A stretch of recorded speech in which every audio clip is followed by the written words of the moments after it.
lights are off.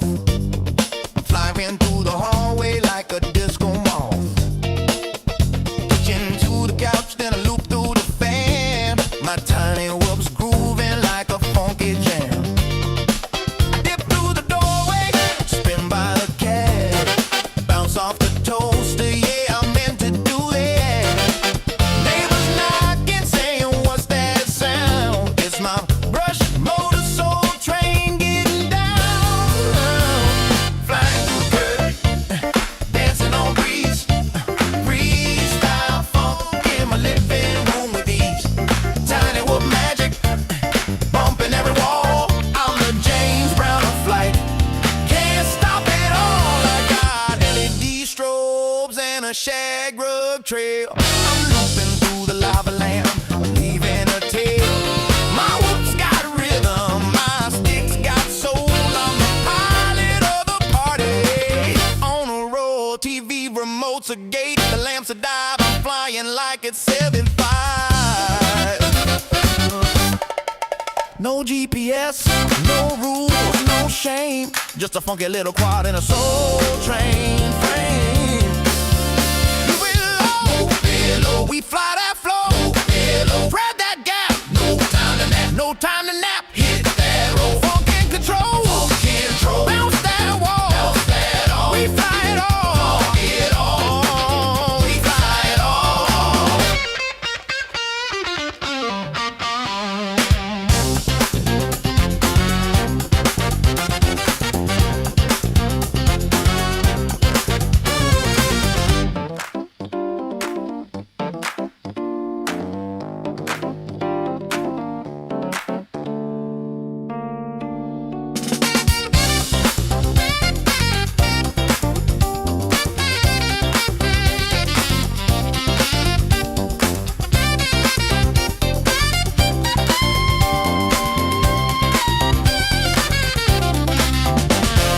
Tiny whoop love, funky and free. We fly indoors, we fly with glee. Whoop it, loop it, groove it, move it, bounce it, flip it, funk it, rip it, fly that soul, don't lose control. Tiny whoop love gonna make you whole. I thread the needle through the vinyl stacks, bounce off the mirror ball, never looking back. My quad's got soul, it's got style, it's got sass. It dips through the incense like a blast from the past.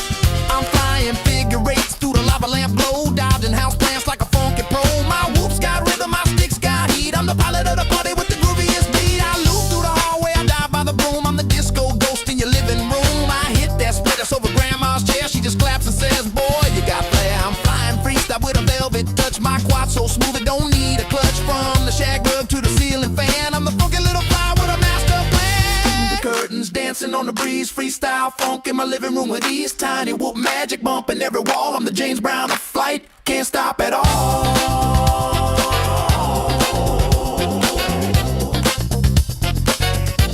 Can't stop at all. Can't stop at all.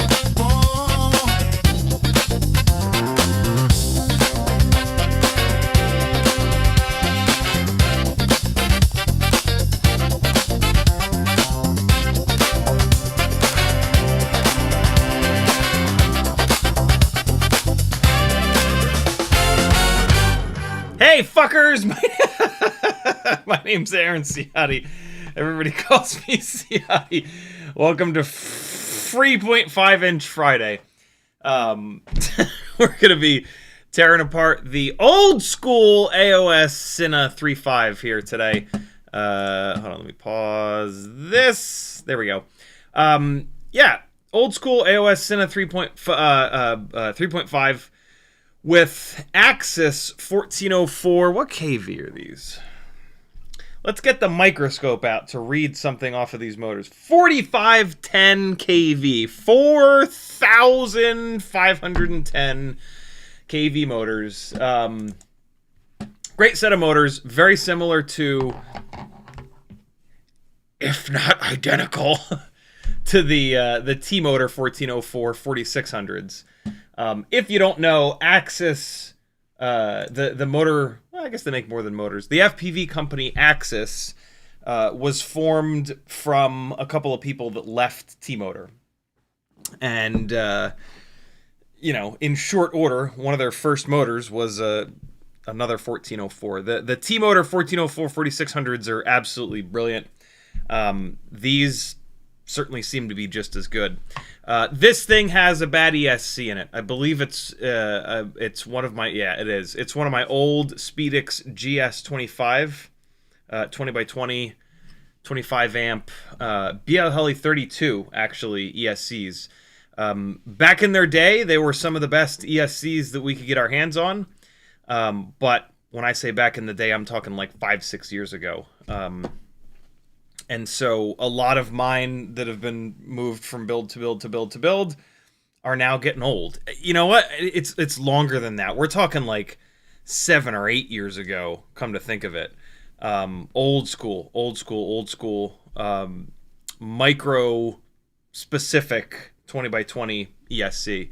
I believe it's 2S to 6S, I forget. You can't get it anymore anyway, so it doesn't matter. But yeah, the ESC is bad. So we're going to swap that out to a Speedy Bee that I bought from Frank Nicholas. He very kindly sent me this at pre-wartime pricing. And so, yeah, we're going to throw this in. That should fix the flight performance issues.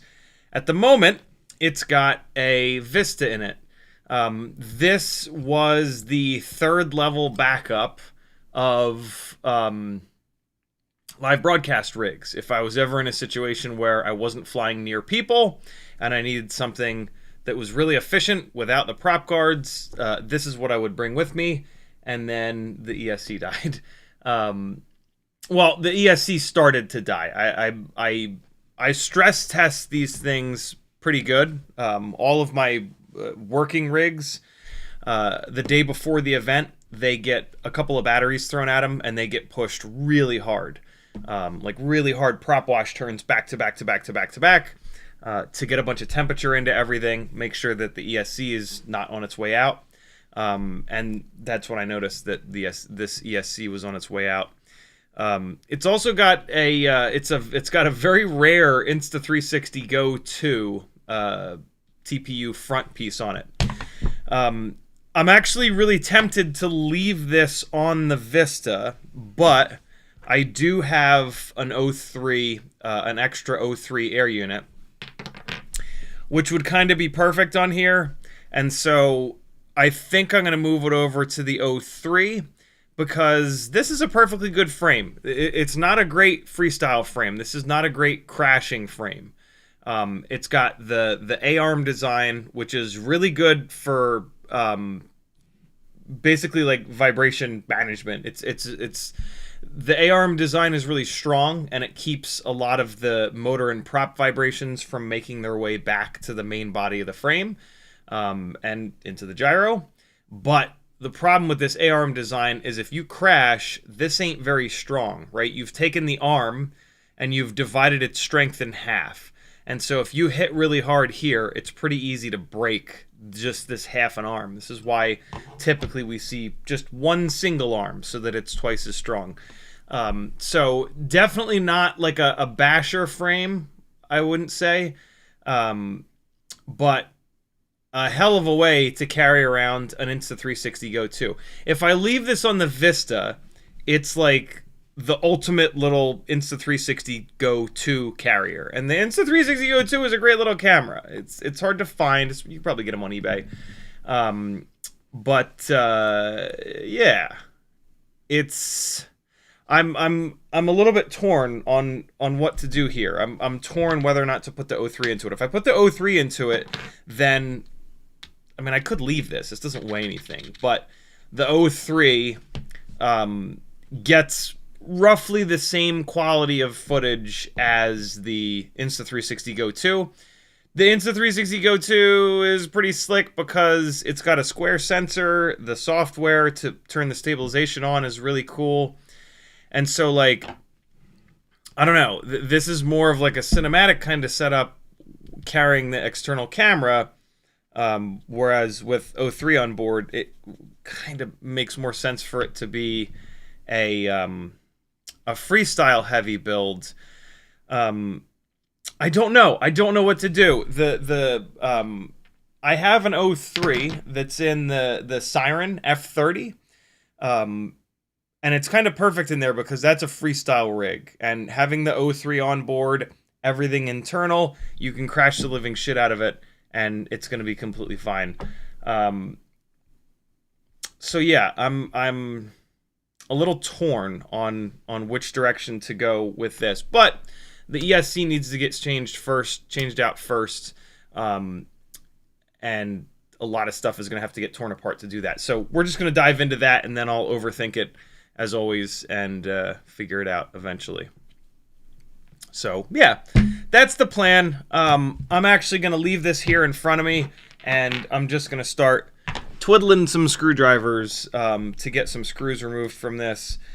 And I'm going to immediately become frustrated as I take my 1.5 millimeter hex driver and put it onto one of these conical screws and realize that the early AOS 3.5s used M1.3 screws. In an effort to make me completely lose my mind and smash everything in sight, yes, that is the situation. So let me dig in the toolbox real quick and see if I can find the 1.3, one of the 1.3 drivers. This is I believe this is a Torx driver. Yeah, this is a T5 Torx driver, but it will work for the 1.3 millimeter pain in the ass hardware.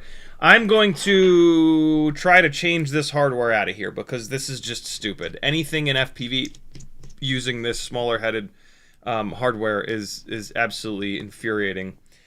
And it just opens the door of, like, you don't have the right Allen key with you. Like, you're taking a bunch of stuff on vacation, for example, and you just happen to take this with you, and then you need to get the top plate off, but your travel gear setup has the driver sizes that we use on everything other than this.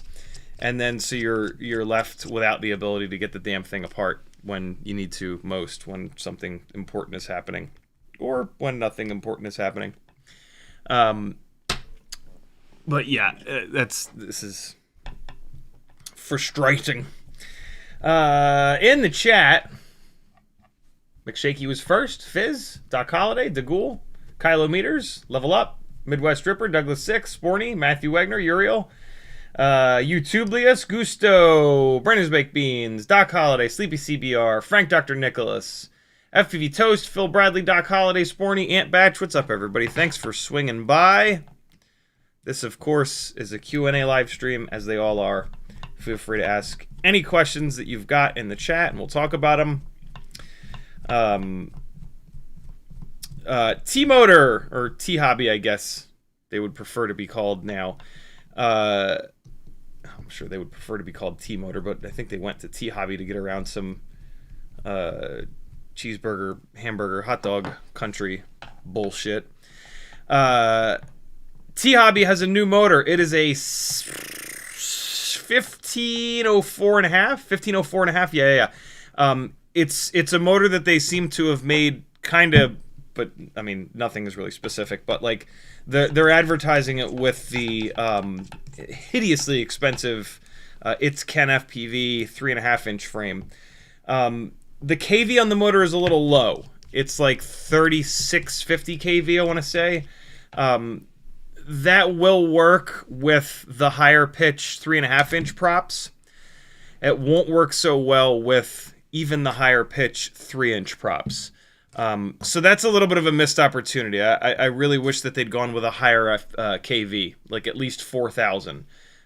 Because then, yeah, that would be a really good motor for like a really powerful 3-inch rig, like our Siren F3 build from Quadmilla. And so, yeah, that's going to be a 3.5-inch propeller specific kind of motor. And we don't have a ton of different propeller options in 3.5-inch, unfortunately. We have enough. We have some good ones. But yeah, not a great selection of propellers. for 3.5. The GemFan 3525 is a good one. The GemFan 3630 is a great one, but unfortunately they've stopped making it. And then there's an HQ as well. There's an HQ 3.5 by, I want to say 2.5. That's also really good. So we have some good options. It is a T-mount motor, which is totally fine. I'm sorry, no it's not. It's not a T-mount motor. It's a M3 nut motor, similar to the FPV Cycle 2104, which is kind of great. All you need to do is get like a little tiny ratchet like this, and then just get a little driver bit. Like you're not gonna have you know, one of these little guys like what we have for most of our M5 nuts, but yeah, you can find an itty bitty one of these. This is from GemFan, and then yeah, you can just get the appropriate socket, and away you go. That M3 nut, I know it seems like kind of a pain in the ass, but it's really nice. If you're trying to the one of the things that nobody talks about with T-mount is that, like, when you're actually out in the world trying to fly it and you need to change propellers, it sucks. It sucks having to deal with an M1.5 driver, and then it sucks having to deal with these stupid itty-bitty little screws that if you drop in the back of your car or in the grass or in the gravel, they're just gone forever. An M3 nut, you'll probably be able to find it a lot better. You'll almost certainly be able to find it a lot better, but also I think there's less of a chance of you dropping it because it's not so infinitesimally small, you know what I mean? And it's like, it's kind of round, and so like if you drop it, it's just gonna like drop, you know, like we've dropped M5 nuts before, we can find them. It's just a little bit smaller than that, so should be a good motor. It should be a good motor. It's a little on the low KV side though, which kind of sucks. If you're gonna run like 5S or 6S, it'll be fine. But if you want to run 4S, which you should, like I said, it's really only gonna work with a 3.5-inch prop. Doc Holiday says, so yeah, type at CiottiFPV if you want to talk to me. Shirt of the day from Blip Shift is a new absolute favorite. I fucking love this. I'm an 80s kid, and of course, I listened to Nirvana non-stop growing up. Nirvana, Soundgarden, Pearl Jam, who else? Etc., etc., etc. Doc Holiday says, hello, gangly fucker, whooper whopper. Whooper whopper. YouTublia says, have you seen the Carbon Phoebe Fury from FPV Freedom? I ordered one immediately. They're still on pre-order. I have. Atreides sent me some images of that months ago when he was first working on it. And I told him I was super excited for a version of it, or just to confirm that it can be built with HD on board. In my opinion, that setup, which is just essentially a carbon fiber framed whoop, is not really for indoor flying, like indoor freestyle flying, because it's going to leave marks all over your house and it's just going to hit really hard, right? Like you hit a big plasma TV with that, it's going to scratch the screen or worse. And so for me, it's a really cool option for outdoor stuff. And I'm really interested. I believe the current version of it is for 1.2-inch props. I'm super interested in a 1.6-inch prop version that I can run on 2S, or even a 2-inch version to replace something like this, right? Like this is my outdoor, super safe 2-inch 04 light carrying kind of setup. The one problem that I have with this flying outside, which those of you that watched the Sunday Tulsa Tough American Criterium Cup live broadcast might have seen me get hammered by the wind when I was trying to do a TV truck fly through with this. I actually bumped into one of the desk chairs and crashed under the desk. Somebody had to grab me, throw me outside, and then I tried again. I got good on the second one. But yeah, something like this, like it's great that this is in the plastic frame and all, and it comes off as like a total toy, and you can fly this in places that you wouldn't be able to fly anything else. But the height of the ducts here, if there's any amount of wind out, is just brutal. And so a 2-inch version of the Carbon Fury frame, with the really like infinitely thin little prop guards, right, would be so much more aerodynamic. It would perform so much better outdoors, but it would still have the guards, so it would still kind of look like a little kid's toy. You could argue that like something that small, you might as well just put something open prop up in the air like this, which is, you know, not going to hurt anybody. It's got the camera up front, so less problems with propellers in view, right? But for that kind of thing, like for flying through that TV truck, I would not want this. This would be too fast to safely do that. And like, God forbid you like hit somebody in the fucking jugular. I don't know. This won't cut anybody, but it would just feel better to have something like a little bit guarded. I don't know. It's interesting, man. It's like, it's in this in-between place where like, this is absolutely a toy. Nobody's going to get angry about you flying this.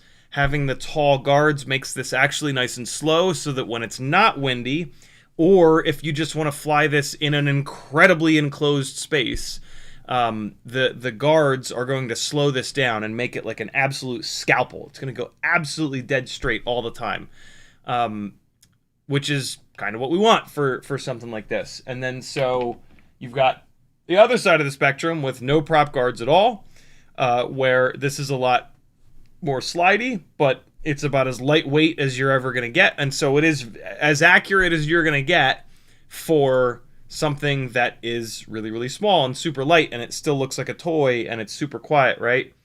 And so like a 2-inch or even a 1.6-inch Carbon Fury build is in this kind of middle ground where it's going to be slidey, and so it's going to be less accurate, right? Trying to shoot like impossibly small gaps. But it does have the prop guards so that if you shoot that gap and you get it wrong, it's going to bounce off, in theory, rather than hitting a propeller and either stalling the motor out or leaving a scratch on someone's skin. So it's interesting. It's really interesting to kind of... It's great to have that middle ground. Hopefully, this is not me saying that Atreides is gonna make a 1.6 or a 2-inch version, but like, let's be honest, he's gonna, like, it just makes sense. He's just gotta scale some of the measurements up, and it'll be there. And so like, and this is also me not like giving you inside information that him and I talked about it. We haven't, but like, it's just obvious, right? Like, it's obvious if you make a 1.2-inch carbon fiber frame, you're gonna people are gonna ask for it in 1.6 and 1.4 and 1.8 and 2-inch, and why would you not just, you know, change some of those dimensions, and then the carbon fiber cutters don't care, right? So I'm sure that will pop up. Right now, as a 1.2-inch build, I don't fly 1.2-inch stuff outside. I want more power and more weight than that. And so for me, personally, I'm going to skip the 1.2-inch version, but the 1.6 and potentially 2-inch versions that hopefully will come out at some point, I'm super interested in. Because, yeah, this is wildly fun to fly around until there's a bunch of wind. Like, I only put this up in the air at 3 days of Tulsa Tough, like, 2 times. Once to do that fly through, and then one other time when I realized how bad it was getting hammered by the wind. And so like, this didn't really do much. If this had been in a Carbon Fury style frame, it would have been way more realistic, and I would have probably actually flown it around. And so like, yeah, if you live somewhere that's windy all the time, this is going to be tough. Here where I live, it's not. And so, and also like flying this thing inside is totally doable, and the tall ducts make it a lot slower. And so there's totally a use for this. But yeah, if I can get my hands on a 2-inch Carbon Fury frame, what I'll probably do is just pull that apart real quick and just drop it in there, fly it around a bunch, and see how it is. So that would be really cool. I'm hoping for that. Sporty says, I did an indoor test flight with 3S 18650 packs on my Cinewoop today. Hovers at 12 amps. Let's see how the first real flight will go. Very cool. Uriel says, you would hate a lot of views if you had a nerve breakdown. Switch the good one and trash a crashed one in front of camera. We will not tell anyone it's a setup. Nerve breakdown. Switch the good one. What good one? What trashed one? Levster says, came a little late. Hey, dude. Fizz says, girlfriend bought me dinner. LOL. Nice. That's a good night. Sporty says, Speedy B makes a V2 of their F405 AIO. Also, one version without the big heatsink, 3 to 6S 35 amp. So Sporny is remembering that I'm looking for a 4S capable AIO with ELRS on board. I might just skip the ELRS on board. I'm sorry. I need something that's 3S. And so, like, yeah, 3S to 6S for the Caillou Mini. I am going to do a little bit more testing with this, probably this coming week. But, yeah, the Caillou Mini is going to go to 3S. The weight of this Flywoo wide-angle camera and just, you know, 04 light in general, and then big old 1204 motors, which is I think where I want to be on this thing. It just hits the 2S batteries too hard. One of the main problems is that the top deck here, it's just too short. If this top deck was longer and I could put like a 2S 550 or 650 mAh battery on this, we'd be golden. It would be totally fine. That is a definite advantage that the Bando Turtle has. The Bando Turtle mounts the camera down lower, and so the top deck is totally clear in the front here. So you've got a bunch of extra space off the front for a longer, bigger battery. So yeah, the baby turtle frame, you could pretty easily get a bigger battery onto this, which will help 2S on really powerful motors not sag so bad. But the Caillou Mini is a tighter build, and this is just a gigantic camera on here, right? This Flywoo camera is just massive. And so the top plate stops right here at your left side of my index finger. I can't push the battery any farther forward. And so this top deck is limited to a battery that's the length of the battery that's like 450 mAh basically. And so when we're in a situation where we've got a build that is so heavy, or that you want to produce so much power from it, that you're getting a lot of battery sag when you've already got the biggest possible battery you can put on it, the smartest, in my opinion, way to fix that is to go up in voltage.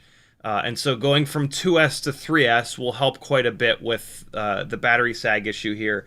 Should give us longer run times. When you have when you're in that situation where you're really working the battery too hard, and like one of the easiest ways to figure this out is to fly the rig really hard and then land it as soon as you can and just touch the battery and see how hot the battery is. If the battery is boiling hot, which it is on this, when I do that, there's loss going on, right? Heat is wasted energy, wasted electricity. And so if the battery is getting really hot, A, there's a bunch of loss going on, so you're losing power, you're losing runtime. But B, it's also really hard on the batteries. The way that we hurt these batteries is to get them really hot or over discharge them, or both. And so this particular build on these 1204s, which have the power that I'm looking for, it's just hurting. It's just hurting the 2S batteries. Could I go to, and I will be going to smaller motors. I have a couple of 1203s to test. We'll see how those are against these 1204s. So before this thing gets switched to 3S, because it is going to have to require a completely different AIO, and so, you know, it'll have to come all apart. So before I do all that, I also have to find and order the damn AIO, which Sporny is helping me out with. Yeah, I'm going to do some testing on 1203s, and I might also, no promises, but I might also try another set of 1202.5s on here. Maybe not, though, because the baby turtle, which is also sorry, not baby turtle, this is the Bando turtle 2.5, also 2.5 inch prop rig with Gep RC 1202.5 motors. So, like, yeah, there's a little bit of a difference between these two. This is the regular 04 Lite. This is the Flywoo 04 Lite. So this is significantly heavier than this, but they're kind of close enough, let's just say. And I've already flown this thing around a bunch on the 1202.5s. They're totally acceptable, but they're just not quite good enough for my impossibly high standards. Let's just be honest here. And so, yeah, that's kind of where we're at with some of these open prop builds. They're coming back. I know that I haven't spent much time testing, flying, talking about them lately. That happens when I have a big gig or two or three. But we're coming back, damn it. I've just had this. I want to get this done first, though, because this is a really cool kind of build that's been sitting on the shelf for way too long. It's got a perfectly good set of motors on it. It's a perfectly good frame. And yeah, it's like ready to go. It just needs a new ESC dropped in there. So yeah, that's kind of the deal. So very cool. Let me open a tab up here. SpeedDB F405 AIO V2. That'll probably be enough to find it. Well, first of all, I want to take a look and see if it has ELRS on board. That is something that I'm looking for. It's not something that I need, but I kind of do need it because the Caillou Mini has so little room on the inside. It would be incredibly difficult to squeeze a receiver in there. So you're saying there's a version of this with no heatsink. F405 V2. Jesus, 35 to 40 amps. We don't need that. I wish they had a lower amp version of it, but yeah, I need it to be 3S. Let's see if maybe there's just CNC case. So no CNC case. So this would be the one. So is there a UFL? That would appear to be a UFL right there. So that should mean that it has ELRS on board. Sure enough. Yep, there it is. There's the UFL for Express LRS. Okay, cool. I would love it if there was something 2S to 4S. I don't need something that's 3S to 6S. I certainly don't need 35 amp FETs on here. Something that's like 20 amp FETs, 2S to 4S would be absolutely perfect.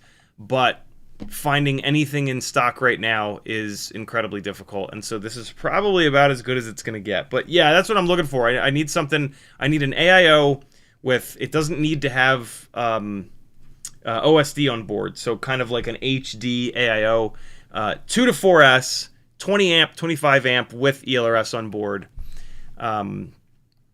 That's what I'm looking for. This having the bigger FETs, it's going to be a little bit heavier, right? 8.9 grams. Something that's like also this being compatible all the way up to 6S, that's going to add a little bit of weight. We could probably find, if there was something that was 2S to 4S, 20 amp FETs, ELRS on board, it could probably be like 5 or 6 grams. The difference between a couple grams like that is not the end of the world. It's just like, 2S to 4S 20 amp FETs is already like over oversized. This is like crazy oversized. You could argue that like going with something like this that's crazy oversized, if down the road the Caillou Mini gets pulled apart and I want to put it in something that makes more power, I'm good to go. But the Caillou Mini is a hell of a build. I don't think that thing will ever come apart, to be really honest. I'm really blown away by it. So yeah, looking at the thickness here. So it looks like this is great. Way to go, Speedy B. This is such a useful image right here, showing you the actual thickness of these. So 7 millimeters thick when you factor in they've got the USB-C port and the JST port here.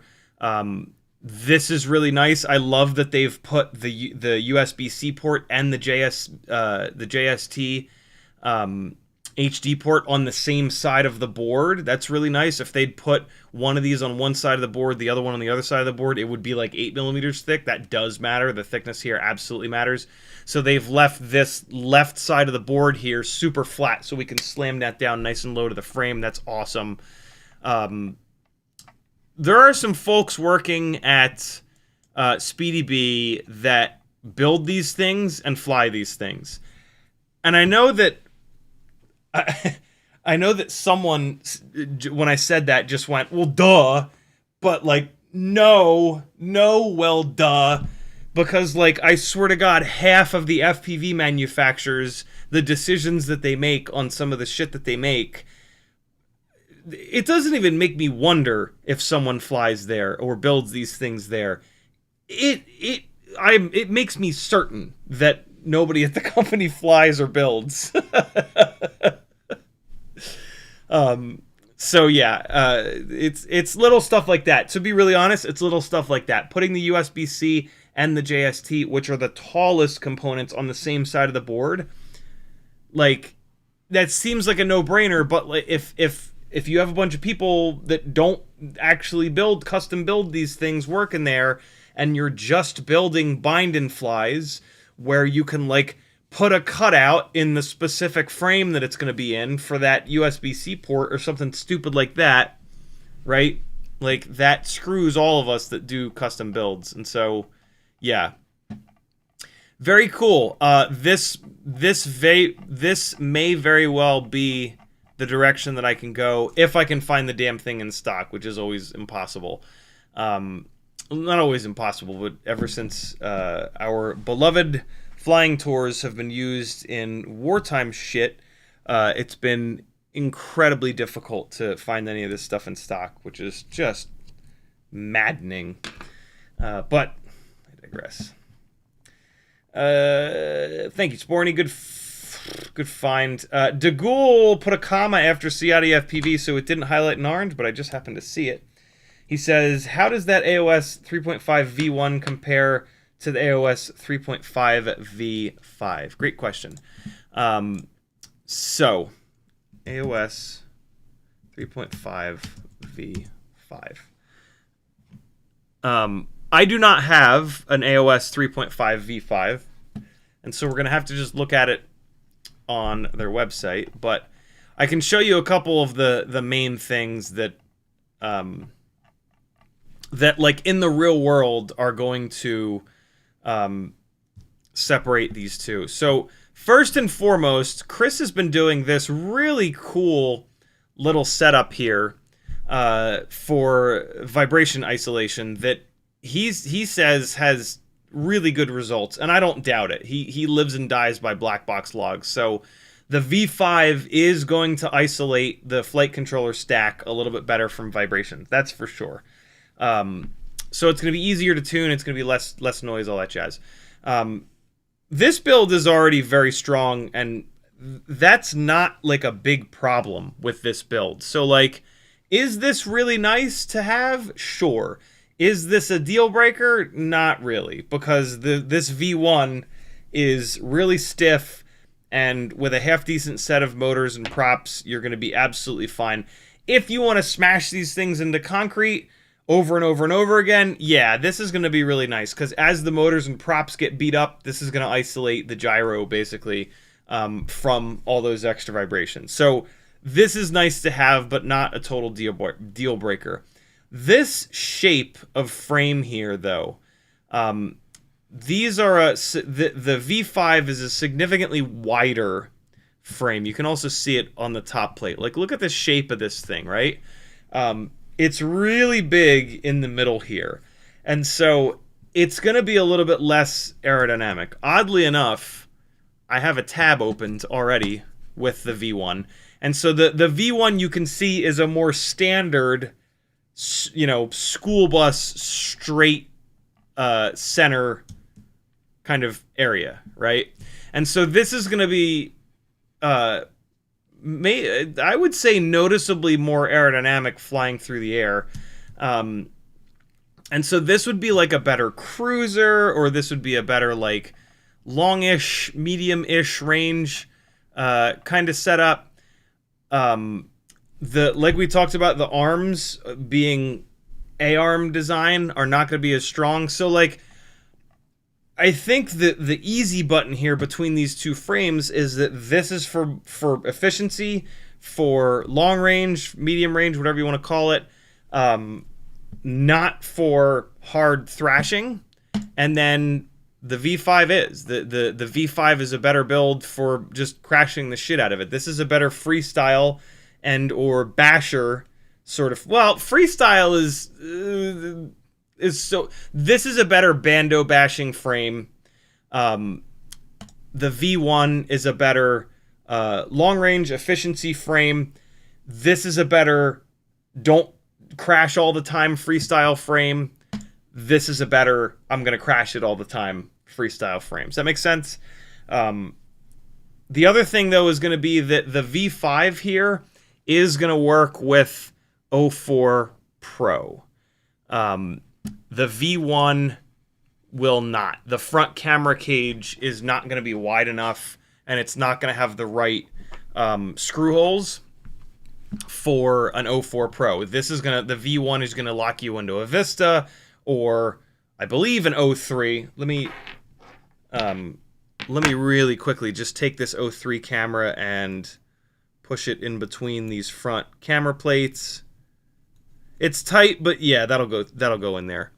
So yeah, the V1 is gonna limit you to 03 or Vista, which is totally fine.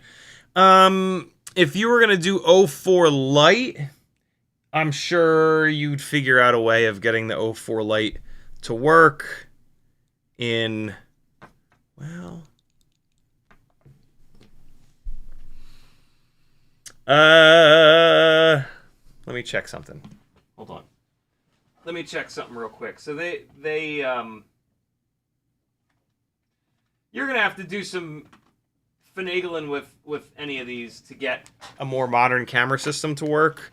But I just really quickly, like, the 04 Lite comes with that little plastic sled. And I've been meaning to like leave one of these out on the desk for test fitting stuff. So it ships with the 04 Lite. Ships with this little guy to put the camera into. Nah, it won't fit in there. So you're gonna need with the 04 Lite, you're gonna need a way to adapt this up to the whatever width the Vista is. Is that 19 mil? Let me see. I want to say it's 19 mil. Sure enough. Yeah, 19 millimeters. So with the 04 Lite, yeah, but I'm sure that there are 3D printed pieces out there that'll get an 04 Lite into a 19 millimeter kind of setup. So that'll be no sweat. The V5 is going to have more modern camera mounts, and that's going to make your life a little bit easier when trying to get any kind of like a newer camera system into it. Speaking of newer camera systems, that actually reminds me. I've got a VTX P1 system here, which the camera is the exact same body as the Walk Snail Lite. So yeah, Beta FPV P1 camera system, same camera housing. And so I need...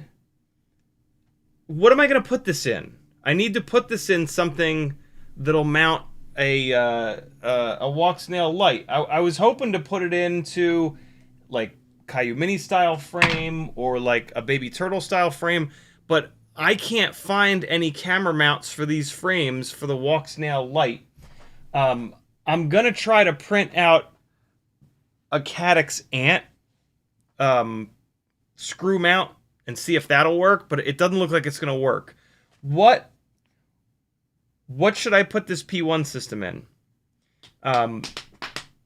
What frame do you know of that has a I could do a whoop frame.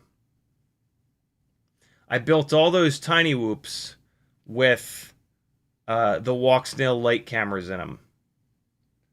I could totally do a whoop with the P1 system. But I kind of wanted to do an open prop setup with it. But yeah, what do you guys think? Who's got an idea of what to do with the P1 system?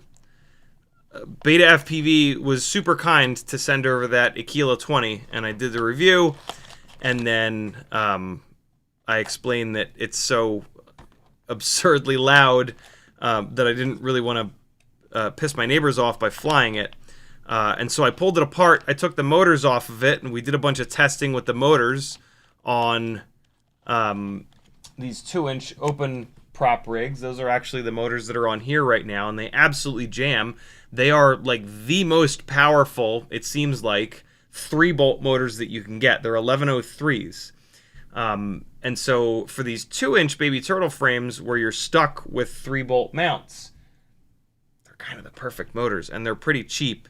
To get them, you got to get them from Beta FPV, which kind of stinks, but they're not very expensive because they're like a bind and fly motor. They're also a good KV. But yeah, where am I supposed to put that thing?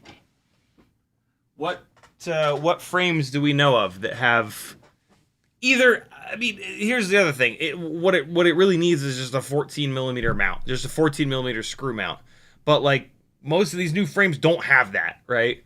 Because they've got these guys have all gone to these like big chunks of TPU up front to hold the specific camera, which is kind of wild. It makes so much more work for the frame manufacturers. And there are a bunch of cameras available that just have regular old screw mounts, and so you just put a... But what do I know? The TPU does protect the camera a little bit, I get that.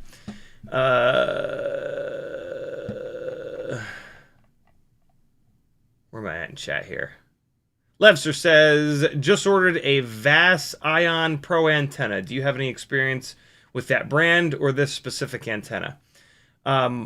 Unfortunately, the guy that runs VAS showed himself to be pretty transphobic a couple years back by saying some pretty hateful shit. And so most of us wrote that company off and never buy anything from them again. True RC is making antennas that are just as good, and the guy that runs the company is not a total piece of shit. And so, yeah, it's True RC or nothing for me. Apparently, Vaz makes antennas that are I'm sure they're fine. I'm sure that the antennas are decent quality, but yeah, there are some things in life that are just sort of unforgivable, and hating entire groups of people that have never done anything bad to you, just because you think it's cool or you're just not open-minded enough to not be a shithead, is quite the deal breaker for me. But yeah, it'll be fine. The antenna itself will be totally fine. And if that matters to you, now you know, and you buy True RC from now on. Yuke says that shirt's sick. I know, right? I also got the silkscreen print of it, so I got to get another one of these frames, and I'll hang it up somewhere. Yuke says, I feel like at 30 miles an hour, that 2-inch open prop would hurt pretty bad. I thought so at one point as well. And then I hit myself pretty hard with one of these 2-inch rigs. Not in the face or anything like that. But I was absolutely blown away by how much it didn't hurt. It's just the weight, man. Like the all-up weight on these things is so small. They're like 60-something grams, even with the battery. And like, yeah, you can get going really fast with it. And like, yeah, I think if you hit somebody in the face with it, they would be pissed. But it wouldn't like mutilate them, you know? Like, I don't think it would be a hospital visit with one of these things, right? And if you're flying around people, you're probably not going to be flying around people at like full tilt, right? Like, so yeah, I don't know. It's like, how much damage will an FPV rig do is always such a weird question, because like, what if it hits somebody in the eyeball, right? Like there's all these weird situations, but like, you know, playing the odds, you hit somebody's center mass, right? Because that's the biggest part of their body. And it's not going to do anything. But yeah, it's License to Drive says, I once got hit in the face with a tiny trainer. So now we're talking about like right on the door of like 240, 230, 250 grams, which is it's a way different story than this. Got hit in the face with a tiny trainer, right? So worst case scenario. And he says had a bit of a scar for a while. So like, yeah, getting up towards 250 grams, 3-inch prop, 1404, big boy motors. Yeah, whole different story. You know, we're talking like triple, quadruple the weight. These little fellas, even like the Caillou Mini, right? This is still sub 100 grams. This is almost a third of the weight of a tiny trainer. And so it's, in my opinion, it's a whole different kind of story. One of the things I really love about these 2-inch rigs is that they're a little bit smaller and they have the same flight characteristics. I actually kind of like the flight characteristics better because the props are smaller, so they have more throw. And so, yeah, the 2-inch setups I'm even happier with in that respect. We just need one with 4-bolt arm motor holes and the carbon fiber weave going in the proper direction, which eventually I will have from Max at M2 Frames, but he said there was a little bit of a delay in getting the 5 that I ordered from him cut, and so I'll get them eventually, but still kind of waiting. Yukon FPV says, I feel like at 30 miles... Oh, no, I got that. Sporty says, yeah, no ELRS on board, sadly, but I will get one definitely. Imagine one of those airsoft stick-type batteries in the Bando Eternal. Yeah, right. David Ciotti, my father. David Ciotti 2015. Look at that. What's the 2015? Is that what that says? It's like blue on orange. I can barely read it. What's the 2015, Dad? My dad with a $19 super chat. Thank you so much. Sporny says, the creator brought offerings. And then my dad says, that super hat is for the DJI fund. Awesome. Thank you, Dad. Let's get this updated here. And we're going to 30. Very, very cool. Thank you, Father. The creator. Sporny says, the UFL is for the Bluetooth, I think. I'm not sure, but the placement suggests it. Oh, what the hell? Ryan Sadat says, hope you're having a wonderful day. I am indeed. I hope you are as well. Let's see. So here it is. Let's search ELRS. Oh, I think you're right. What? Why would they have a Bluetooth antenna? Just build the antenna into... This is usually the little... Oh, interesting. I'll bet you the heat sink version of it, this is the Bluetooth antenna right here on the heat sink. And so this heat sink probably snaps down on top of the UFL. That's a shame. That's funny. They've got a UFL for the Bluetooth. I guess they ran out of space on the board for the little squiggly antenna.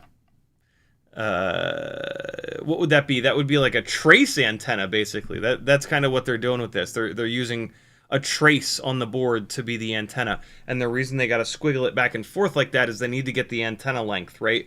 A 2.4 antenna has to be 23 millimeters long, I think is the measurement. And so if they're going to do that with a trace to keep it as compact as possible, they can do like, 3 millimeters, 5 millimeters, 3 millimeters, 5 millimeters, 3 millimeters, 5 millimeters to build up to that full antenna length. It won't work worth a shit, but it doesn't matter. If you're using that Bluetooth, you've got the quad sitting right next to your phone.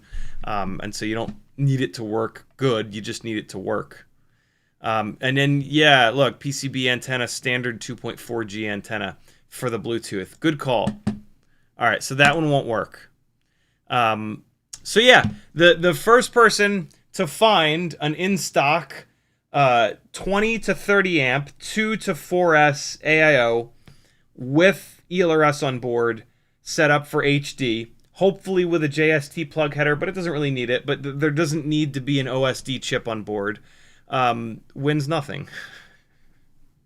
Ready, go. DeGoul says, what about the Gep RC Taker 20 amp AIO with ELRS? So I believe I have a tab opened for that one. I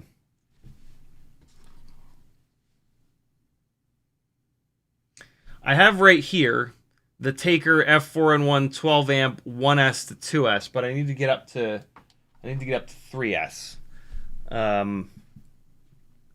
Taker 20 amp. Is that what this one is? This one's only 12 amp. So yeah, yes. There's a tab open somewhere. Here it is. I organized my tabs the other day, and now I forget where stuff is. Is the Gep RC in here somewhere? There it is. 20 amp. Yep. So that's the current. This is the current option for it. This is kind of the problem here. $70 is a bit much. A 20 amp 2 to 4S should be like $50. Also, I don't know. Gep RC is somewhere in the middle. I hear people bitch about them. I hear people say that they're good. Not everybody bitches. Not everybody says that they're good. And so, yeah. I'm just waiting. I always like for there to be two options. There was something that I didn't like, but yeah. So what I don't like about this is that they've got the UFL on one side, which is a tall plug, and then they've got the HD JST on the opposite side. And so this is an AIO that it's going to be taller than it needs to be. And so, like, if this is the only option, fine, we'll do it. But if there's another option where they've got the UFL on the same side as the other plug headers, that's going to be a better bet. That's going to be smaller. With the Caillou Mini, we're pretty limited on space. Like the stack has to be slammed pretty tight. And so a scenario like that where you've got that tall UFL plug on one side and then the tall JSTs on the other side could be the difference between, you know, the AIO and VTX actually fitting versus not fitting. And so I'm just kind of holding off on this one for the time being. But that is kind of the only one that I've seen so far. So that's our only option at the moment. But there's got to be something else out there. You know what I mean? There's got to be at least one other option out there. And then, yeah, when I have two options that I can choose between, it always feels a lot better than just having only one. And it's like, oh, I hope this is good. Ryan Sadat says, what you want is the Rate H415 AIO. Ticks all those boxes and some. So Rate is a company that, like, has sort of come out of nowhere. They've got that one bind and fly that seems like it's maybe okay. Some of the reviewers have flown a few batteries on it, and it seems all right. I've not heard anybody like really hammering that thing. And when a company just appears out of nowhere like this in the FPV world, it's pretty suspect. That has happened so many times in the past, and so many times after 100 batteries, that bind and fly, those electronics completely fall to pieces. And so, yeah, I would rather go the Gep RC route. Gep RC is a company that has been around. They do have a decent reputation. So yeah, I would rather go with this GEP-RC than something from a potentially fly-by-night company that makes one good bind and fly, and then that's it. Maybe not. Maybe rate sticks around and they become the hottest thing in FPV since Immersion RC. But yeah, this seems like their first product, and that's always kind of scary. Ryan also says cheap and in stock on Baggood, comes with the Rate W20 bind and Glide 2S04. It's 2.3S, 15 amps, insane amount of features. Yeah, features. An insane amount of features is a very common thing for these companies that pop up, put that bind and fly out, sell a whole bunch of them, and then just unfortunately kind of vanish.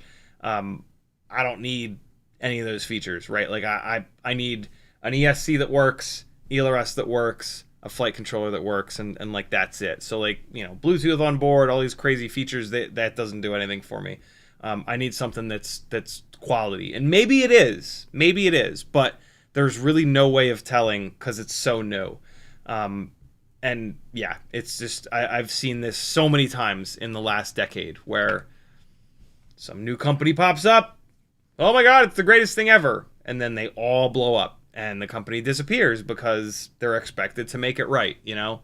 A company that's been around for a while, yeah, that's there's a lot of value in that, in my opinion. C2CFPV says that SpeedyV AO does not have built-in ELRS, Wi-Fi Bluetooth connector only. So weird.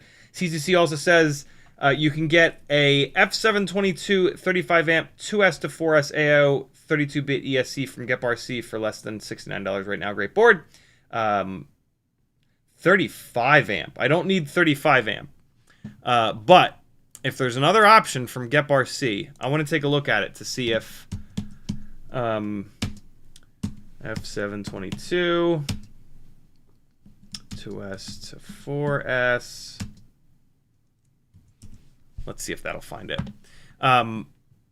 Yeah, I'm just looking for an option that has all the tall shit on one side of the board. F722. So here's 2S to 6S. My guess is going to be that this does not have ELRS on board. Which I am going to need. I do need ELRS on board because in the Caillou Mini there is just nowhere for the receiver to go. And so I don't see a UFL on here anywhere, and so that means it doesn't have ELRS on board.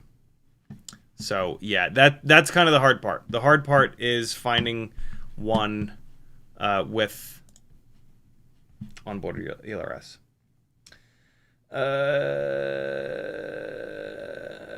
Sporny says 1.6 inch 2S with the P1 Mobula 7 or so. Yeah, that's what I'm starting to maybe think. UCanFPV says do a whoop, more forgiving when you crash a bunch. True. Cole FPV says flywoo net. Well, so here's the real question. Here's the real question, right? How do we want to test the Beta FPV P1?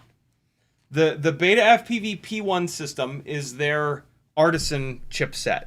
So extremely inexpensive HD, lightweight, terrible goggles at the moment. The box goggles suck. But I'm sure that somebody will put out a good set of goggles that works with it. And so how do we want to test the P1 system? You guys choose. I kind of don't care, to be really honest. Like, me doing stuff with the P1 system is for you guys. I am pretty locked into 04 Lite. So I won't be moving to the P1 system. So like, how do you guys want to see me test it? And or what makes the most sense? Does the P1 system make the most sense in a whoop? Which maybe it does because it's really... Let's see what it weighs. I know how we figure this out. We weigh it. If it's light enough, which it's not going to be because it has a walk snail light camera. All right, I already know the answer to this, but let's weigh it anyway. I haven't taken it out of this little sled that I pulled out of the Aquila 20 yet. So this is actually good. The camera is not a lightweight camera. And so my guess is that this thing is going to be close to 8 grams, close to 04 lightweight. So here it is. There's the P1. Boy, is that... It is so thin. That PCB is so thin. I'm going to leave the antenna on it because this is a fairly lightweight... Okay, yeah, so 7.5 grams. So it's 7.5 grams. It's not super lightweight to the point where, like, we can put it into a 1.2-inch whoop and have a good experience, as Flight Test says all the time. And so, what makes the most sense? Railing it around. It's not going to be an indoor monster. We could maybe put it into a 1.6-inch 2S build, and have like something fun for like a warehouse or like a big indoor space, but you're not going to rip it around your house. It's too heavy. And so at that point, do we just say that the hell with the whoop and put it into something that can blast around outside, right? It's HD, so we've got really good image quality, and so flying it fast outside makes sense, right? You can see the scraggle, you can see the branches from farther away, and so it does kind of make sense as something that's going to fly fast. It does not have the chops of 04 Lite or 04 Pro with image quality and the ability to manually adjust shutter speed and stuff like that. And so it's more like a hardcore FPV camera. So it doesn't really make sense for something like this that is like a fucking cinematic weapon if you really think about it, right?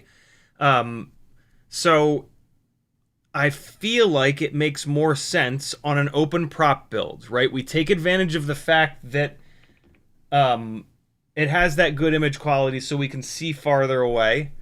It doesn't make sense to put it into any sort of like a cinematic kind of setup because it is a pretty hardcore... It is an FPV specific camera. It's always going to lose to the 04 Lite. And so, yeah. I'd been planning on putting it into something 2-inch or 2.5-inch open prop. I think I'm going to stick with that plan. I just have to find a mount. I have to find a walk snail light mount for it. I think that's the best bet. Cole FPV says, although all that being said, putting it into like a 1.6-inch whoop frame, you can dive into your front garden and have an absolute blast with it. So like and I've already got a bunch of mounts that'll work for like the more whoop setup.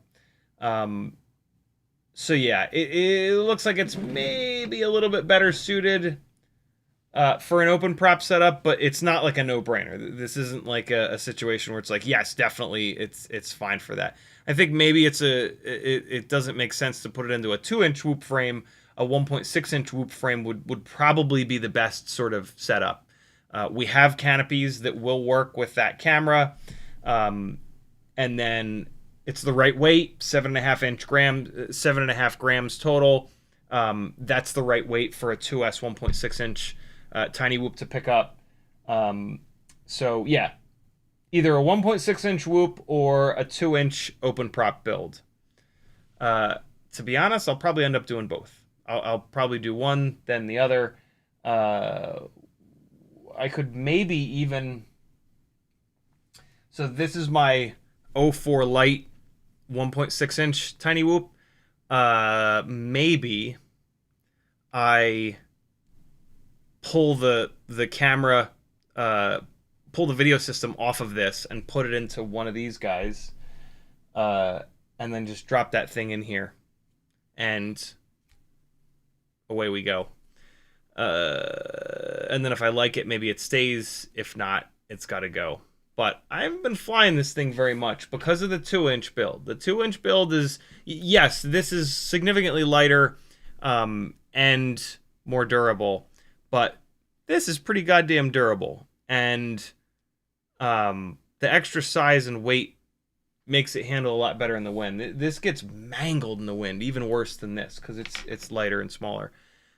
So maybe this is the good platform for the P1. And then I can pull this video system out of here and drop it into one of these open prop rigs to help me continue to test these motors that we're diving into and all that jazz.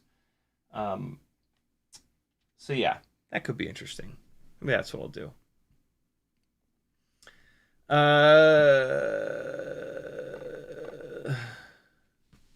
Cole FPV says, Flywoo Nano Baby had a 3D printed canopy in analog HD0 and Walksnail. The STLs for the canopies are on their website. Flywoo Nano Baby. Which one is that? Is that the one with the prop guards? Flywoo Nano Baby. Yeah. This one. I actually have one of these frames. I was going to sell it on my Etsy store, but I was taking forever to take pictures of it. Okay. So that's an option. I don't... If I'm going to do... I don't love, on this style of build, having it be toothpick like this with the camera up here, because you end up getting a lot of prop and or motor bell in view. So I usually stay away from this style of frame. I really prefer this new crop of frames where they're putting the cameras up front. But like I said, I can't find a mount for that. Cool. So that's a good option. Thank you, dude. Good call on that one.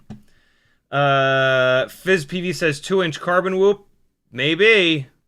I have the mount for it. B Kirk says, can you put the P1 in the Carbon Fury or Carbon Collective? Yeah, maybe. Cole says, I thought the SpeedyB AIO was UFL for ELRS on the version without the heatsink. Heatsink blocks it, so they go with SMD antenna. I think the heatsink has the antenna built in. It certainly did not look like from their website that it had ELRS. They specifically said for Bluetooth. FizzPV says, that Taker is the one in my 4-inch long range. Nice. I'm assuming you would have told me if it blew up after 2 batteries. So, Chef Bruno says, hello, CiottiFPV, Papa Ciotti, and chat. Be back. Going to get my other 3 batteries in. Getting dark in Georgia. I didn't realize you lived in Georgia, Chef Bruno. DeGaulle says, how about the goofy-shaped Beta FPV F4 2 to 3 amp, 2 to 3S 20 amp AIO? Yeah, I don't think that would fit in the in this frame. This frame is pretty specifically sized for like a normal 25 by 25 AIO. So yeah, those goofy shaped Beta FPV AIOs, they have shit hanging off the mounting spots, and I think they could pretty easily interfere with, or like they don't have the USB port in a normal location, and then you can't plug into the thing. So yeah, I wonder if that's the same AIO that's here. I wonder if that's this AIO in this little sled from the Aquila 20. That might be this AIO. If so, it won't work. The extra bits are in locations that just won't, like, this is where you would have to plug into the USB with a little dongle, and that's just not going to work. Also, this has some wacky version of Betaflight on it. I don't know if you can... Man, it also has shit hanging off the left and right sides. So yeah, that would be a tough... maybe. But I'm going to throw shade and doubt it.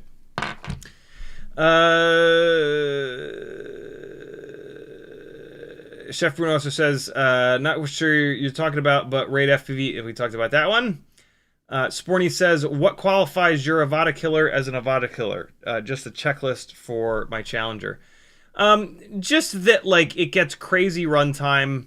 It uses the same camera system. It's the same sort of, like, ethos, right? Like, proper, real plastic prop guards, super safe. Yeah. It doesn't have adjustable up tilt. It doesn't have quite as much runtime. I could certainly put a big ass battery on it and get the same runtime, but yeah, that's all. It's more of like a tongue-in-cheek kind of thing. Raf says Rimler was in Beta FPV HQ testing AO with PO1 as a VTX. He was indeed. He has a video on his channel, super cool. At that weight for whoops, I agree. We were talking about that last week. Tom Ride says, I'd like to see if the P1 latency can handle some faster freestyle. So that's what I'm talking about. That's what, that's the, oh my God, my dad, I didn't even realize you retired 11 years ago. How did I, Jesus, I didn't realize it's been that long. Holy shit. That's a great year to have in that's a, hell yeah. My dad knows how to live, friends. Y'all don't know shit. My dad knows it all. God damn it, he knows. Oh! Speaking of...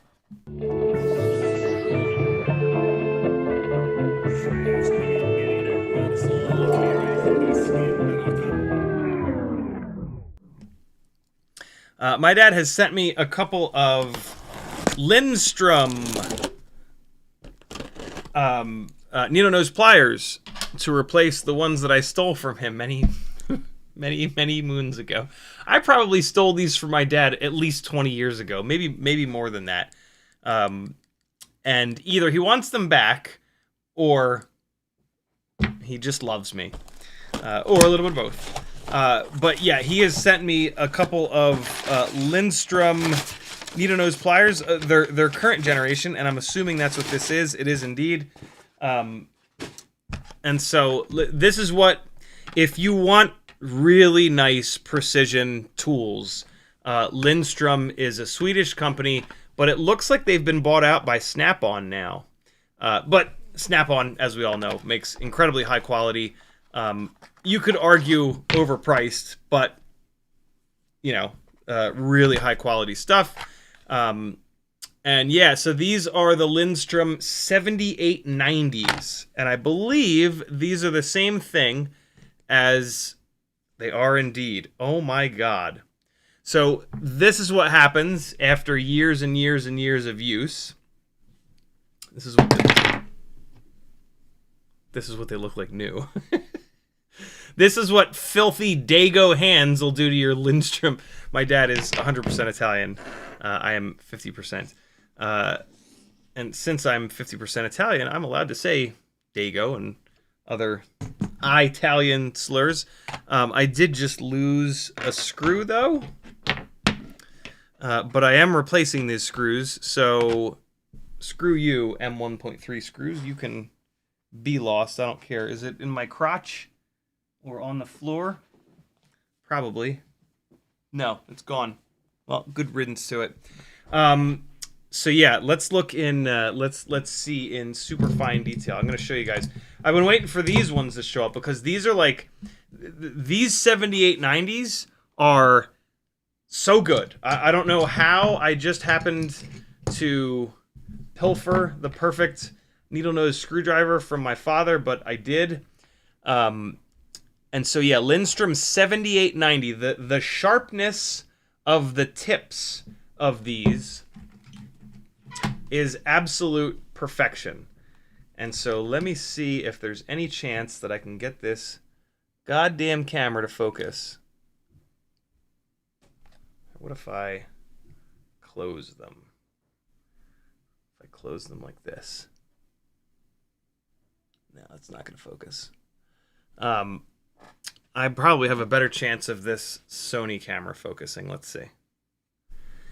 And so this right here is the perfect amount of like sharpness to the tip of a pair of needle nose pliers for doing all of the really fine detailed work, like removing these goddamn C-clips from these goddamn 0702 motors.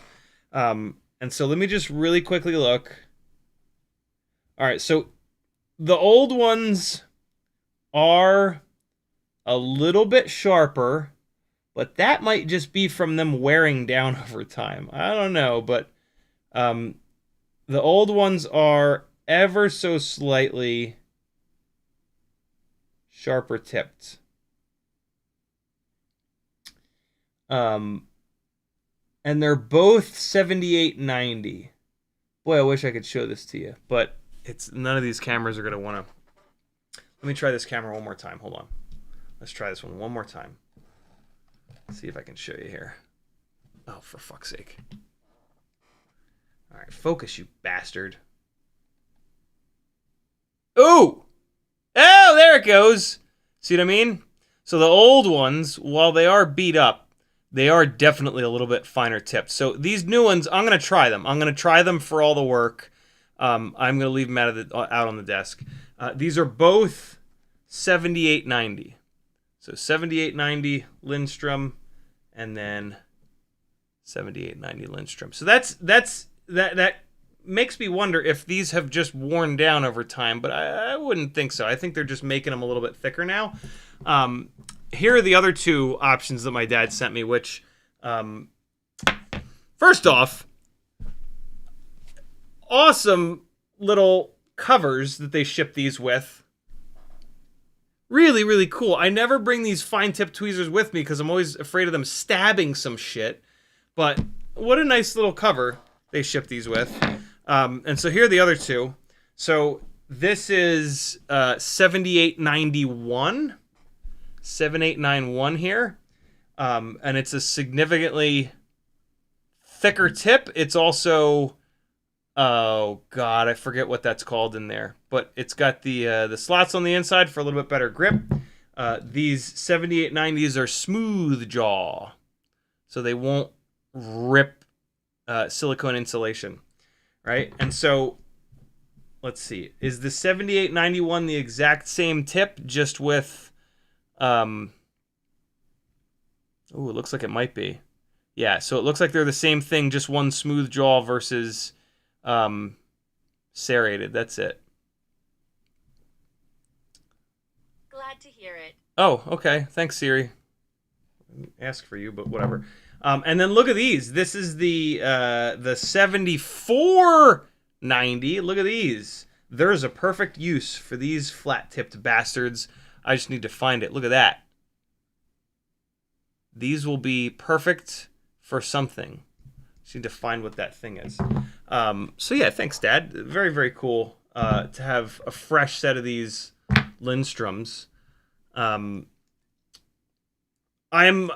surprised. I'll be honest. I'm surprised that I thought for sure that the 7890 would have the finer tip of the old one. But I guess it kind of makes sense that they're beefing it up a little bit.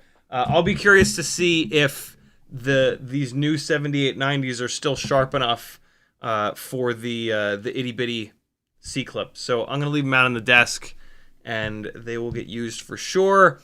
And if anybody ever sees a little rubber bastard like this out in the world, for the love of God, let us all know, because that is really, really handy to keep them closed and to keep them protected from stabbing shit. You know what I'm saying? Cool stuff. Thank you, Dad. Hooking a brother up, making sure I have fresh tools. Snap-on, man. Oh, no, I'm sorry, not Sweden. Spain, actually. SNA Europe Industries, Victoria Gasteiz Alava, Spain. UK importer, Snap-on UK Holdings Limited. Ah, England. Okay. Oh, no. Okay, it is. They are a Swedish company. Swedish design. Swedish design since 1856. Good lord. I mean, with a name like Lindstrom and a fucking... What's that, an umlaut? Is that an umlaut? Do I know things? Chat, tell me if I know things. Is that an umlaut? Hey, Siri, what's an umlaut? An omelette is a dish made from eggs. Not an omelet, you fucker, an umlaut. I don't know where you are. Oh, okay.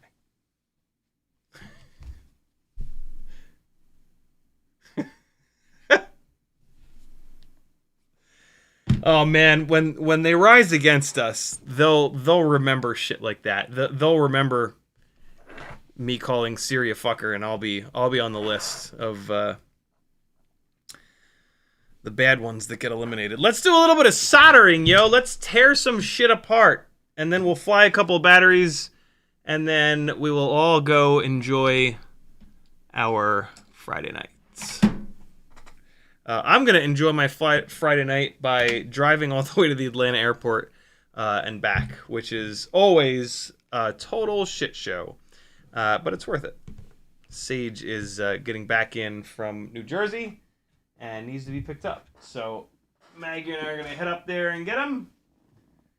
And then our little family will be back at full strength. There were a couple of days that there were only 2 people here. Crazy. That like never happens. But yeah, obviously not looking forward to sitting in Atlanta traffic for 2+ hours, but it'll be worth it.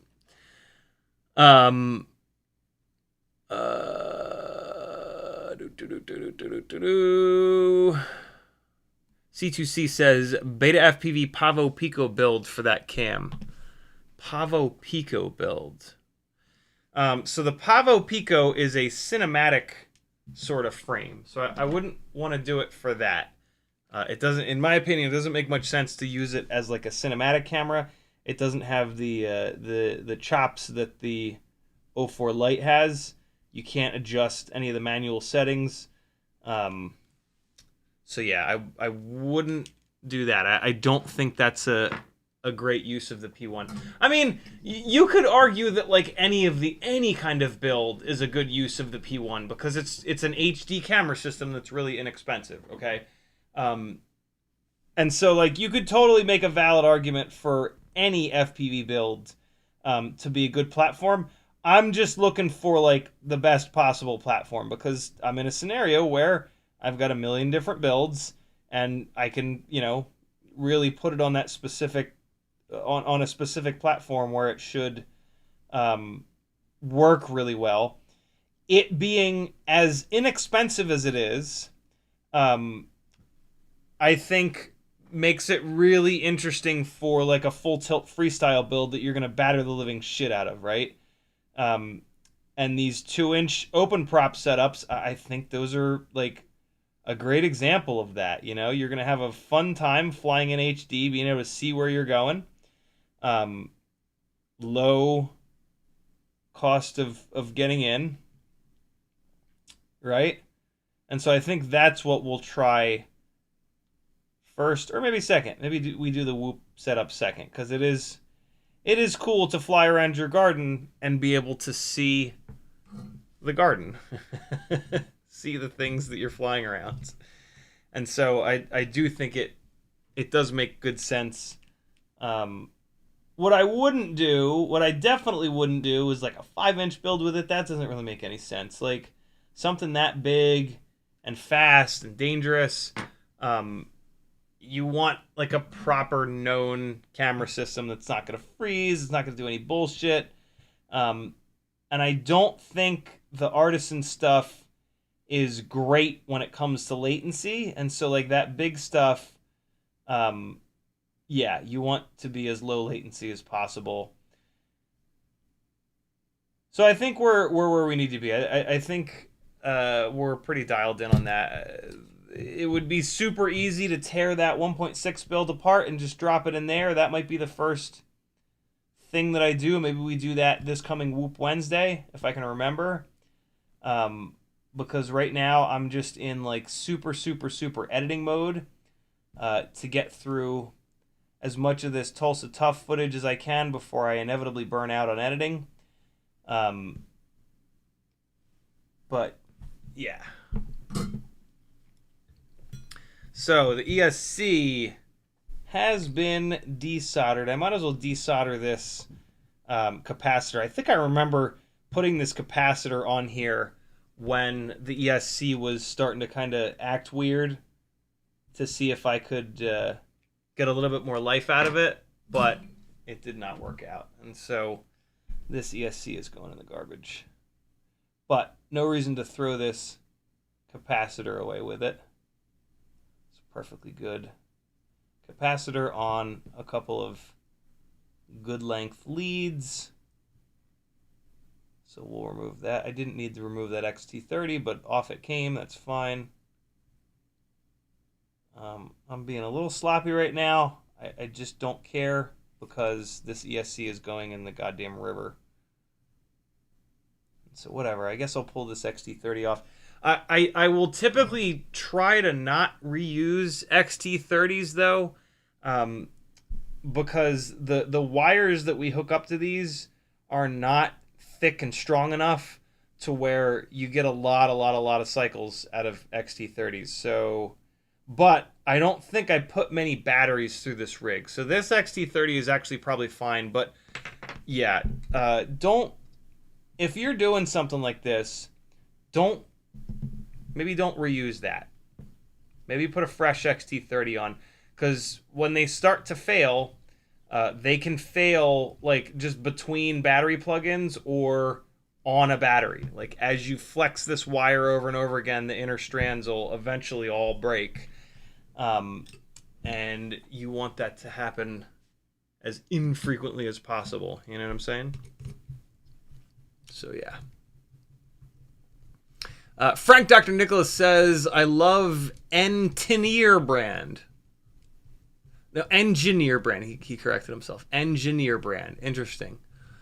Oh, my dad says kite shops have those rubber caps. Hell yeah.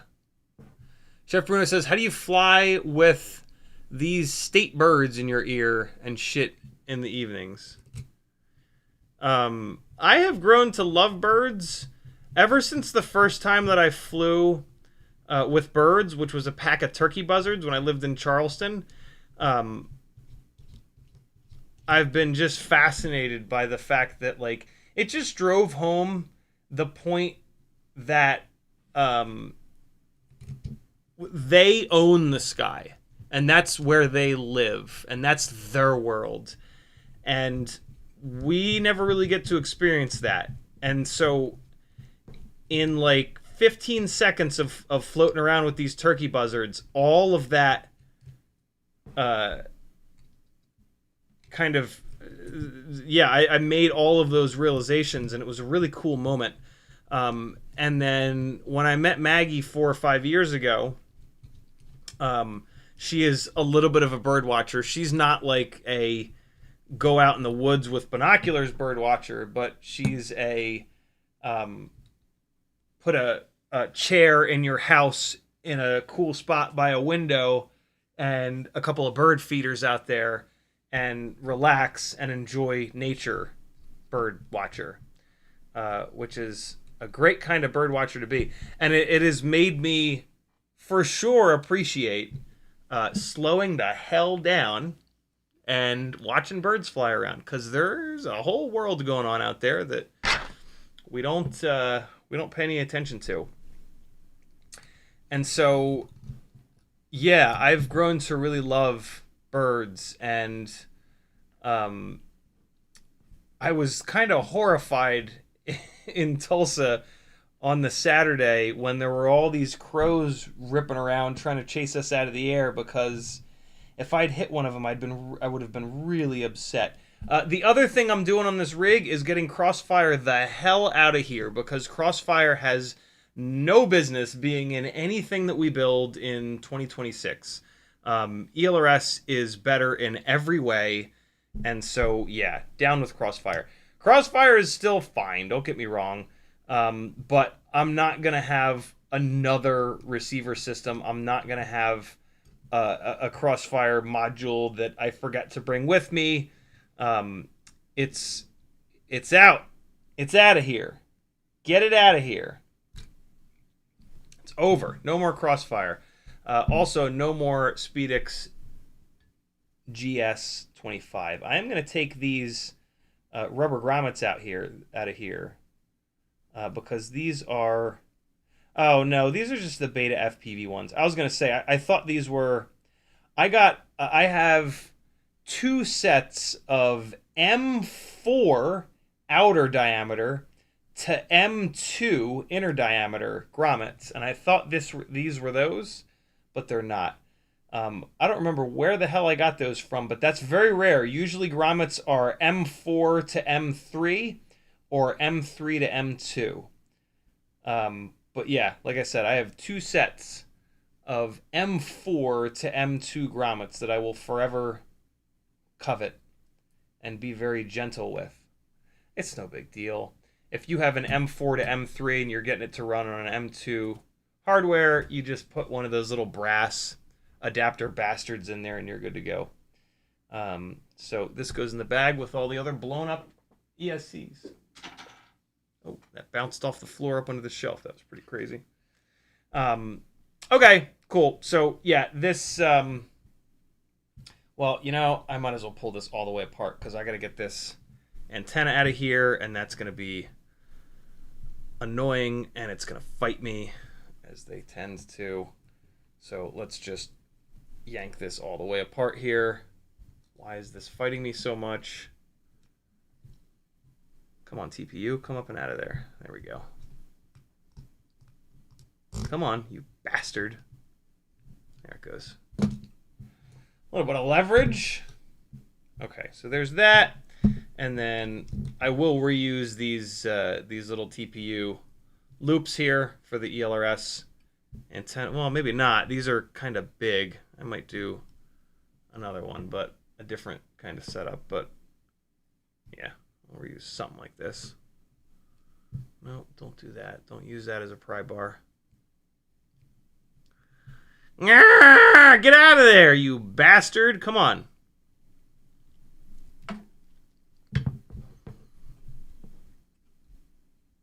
There's too much stuff in the way. Let's get this shit out of the way. That'll help. All right, so here's the little Crossfire Nano. Let's lift this guy up. I'm going to need to desolder a little bit more. Soldering iron is still on because I got the Crossfire hooked up to this. But first things first, let's get this up. Did I might have E6000 these. I think I E6000 these little mounts down. Maybe not. No, I didn't. They were just being stubborn. I just had to get them rotated a little bit. Whoa. That's what I'm always trying to prevent. Because that's when shit tears. There we go. All right. Crossfire, be gone with you. Be gone with you, Crossfire. It's still a hell of a link. If you're still on Crossfire, you're fine. But it's annoying to be like half ELRS, half Crossfire. You know what I'm saying? I feel like you always have the wrong module in. And so, yeah, I'm trying my best to get off the Crossfire train. What do I do here? Do I take the Vista out of this? I'm taking the Vista out of this. I'm putting the O3 in here. The O3 will be nice in here. I'll be able to float it around. It does. Let's do 4K. I think it might do 4K. Yeah, let's put O3 in here. Also, this'll. I don't know if O3 will fit in here, so we're gonna get to see if it'll even if the AOS 3.5 V1 will even accept the O3 VTX and or camera. So I might actually end up putting this Vista right back in here, which won't be the end of the world. If the Vista ends up going back in here, I've been toying with the idea of selling the Insta360 Go 2. I will probably sell this build with it if I do that. I kind of like having the Insta360 Go 2 because it's so small and it's magnetic and it's like just good enough quality where like you can put it in really unexpected places like the insides of a helmet and get some really cool perspective. I also have a couple of, they give you a couple nice little mounts, and I have those mounts in the front and rear of my car, but I've never used it. Like it's great for something to be, it's like cool and all, but if I haven't used it yet, at what point am I going to, right? Like I'm probably not. And so, yeah, I try not to just have things around that I might someday maybe use. If I haven't used it yet, I'm probably not gonna. And if I do, I'm only gonna use it like once. And what's the point of that? So yeah, this this build with 03 on board, I will fly. Like, I will bring this with me, and it'll be a floaty, cruisy, you know, DJI 03 carrying kind of setup. Like, I will more than likely fly something like this with 03 on board. Having to deal with the Insta360 Go 2, make sure it's charged. Yeah, there's a decent chance that I just won't ever fly that.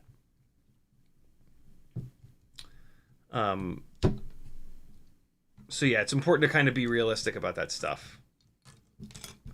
All right, so electronics package has been removed. What time is it? 8:45. All right, we still got to fly a couple batteries. Let's just real quick see if this fits in here, and it does. Okay, so it fits between the standoffs. That's awesome. But the other test is going to be, will it clear the weird camera mount? And I'm starting to think that it won't. It will not, but I do have this bottom piece on here. I think I need to take this bottom piece off.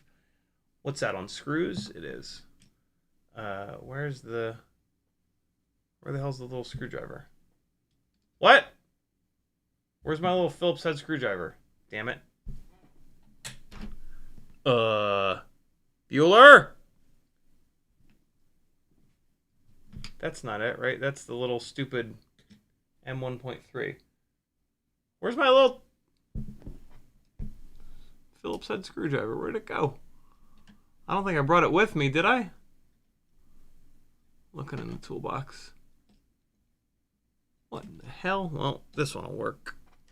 I just want to see if it'll clear. All right, so let's pull these off, pull this bottom plate off real quick. I do like this bottom plate a lot. I think Lumineer makes this. It's got a little slot in the center for the wires to go through. Really, really handy little setup. But there is going to be no way to get this in the front of this build. I could put this in the back of the build with this aluminum plate on it. Which is totally an option, and then I would just take the motor wires would be the wrong length, but that's okay. I could just swap them around. And so there's a chance that I end up doing that, because if I did put this in the back of the build, the video antenna would be long enough. Right now, this current 03 video antenna on here is not going to be long enough to reach to the back of this build, right? With this here, that's not going to be long enough. So yeah, I might actually end up putting this in the rear, but just out of curiosity, with that plate removed and pieces falling off of it, let's just see real quick, in case any of you go down this road of a build like this. So what I can already see is that I can't run these motor wires here. I have to get these motor wires on the other side, but that's okay. But it looks like this is low enough. The top of this camera cage, see this chunk of carbon here? That's the offending piece. And it looks like this will clear here. Hold on though. Well, shit, maybe not actually. I mean, I could get this a little bit flatter by removing this piece of heat transfer tape that I have in here. But, man, that's like a fraction of a millimeter. I don't think this is going to work. But let me just give it... Whoa! No, there it goes. I think that's it. I think that's in. Whew, that is tight. I think it's a way better idea to put this thing in the rear, but it actually looks like that is there. Here is the test. If I remove this camera mount and drop this top plate down on it, I gotta get some of this shit out of the way, but we'll see if it slots into the carbon.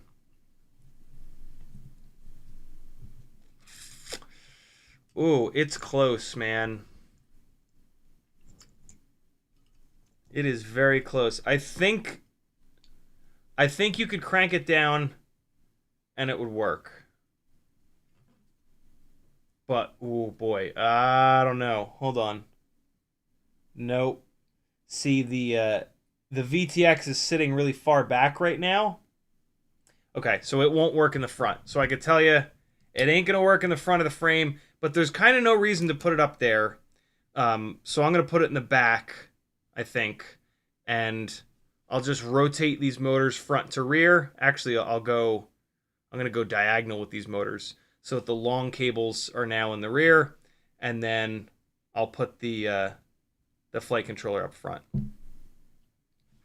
I don't love doing that though, because then this is going to be up. It's fine. It's fine.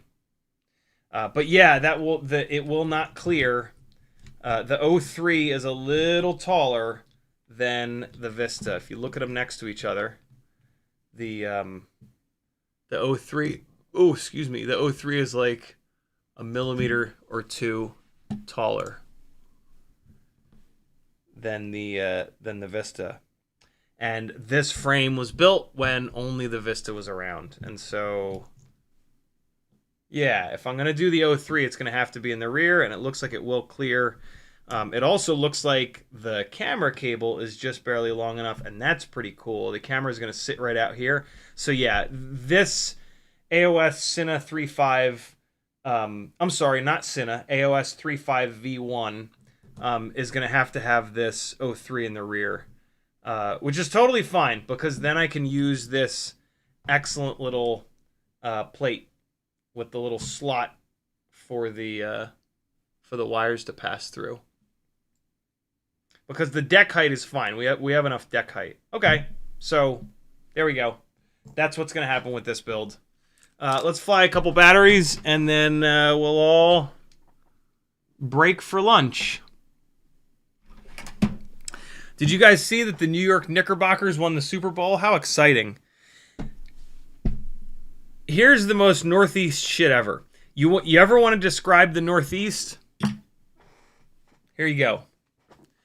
The Northeast is the only place that if your team, and I'm looking at you, Philly and New York City, the Northeast is the only place where even if your team wins the big game, we're still going to burn the fucking city to the ground.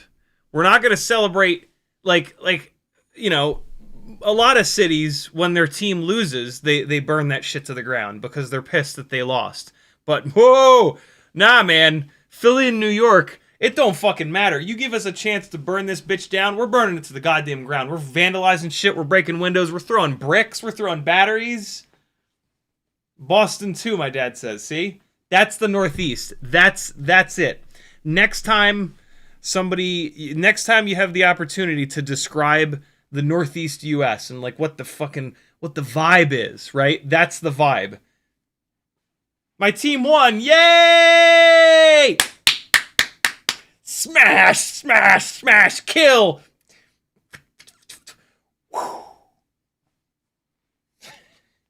Aunt Batch says, are you from Philly or Jersey?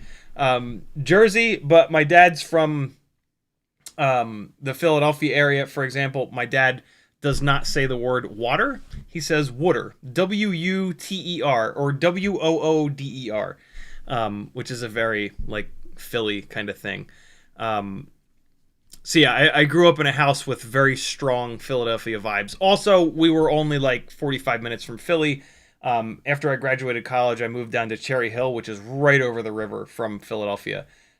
So yeah, I never actually lived in Pennsylvania, but I've always been so close to Philly that it's like a thing. And I do still have the Philly twang to my accent. All right, I'm way behind on chat. Let me get a little bit caught up on chat real quick before we fly. Ryan Sadat says, for trying different motors, that AIO has lots of amps. What's that AIO? 2 to 4S barometer ELRS, and is made to be used with motor plugs. If you look at the Crux 35 HD0, you'll see what I mean. So I'm assuming that we're talking about an HD0 AIO. yes. One message before that from Ryan says, if you have that AIO on hand, you could use the Happy Model Super F405, which you looked at, comes with the Crux 35HD0 with the 90-degree motor plugs. Come with that AIO, it would be amazing. Okay, yeah, so it's not surprising that Happy Model has an option. Happy Model versus Gep RC is an interesting... Chef Bruno says, I was actually talking about the skeeters, but yes, I have an edit coming one day where a big flock flew past me. It was really cool, especially with the analog. Yeah, mosquitoes are pretty nasty here. They got so bad last year that Maggie eventually said, fuck it. And I was against it, but she's spending her money and she can do whatever the hell she wants with her money.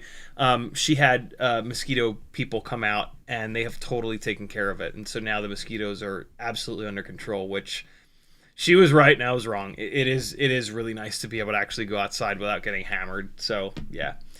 Ryan Sadat says, only Biden flies over 2-inch with motor plugs I've seen. What's interesting is as the voltage goes up, the motor plugs become less and less of an issue, which is kind of funny. Chef Bruno says, remember I'm over on the west side in Georgia.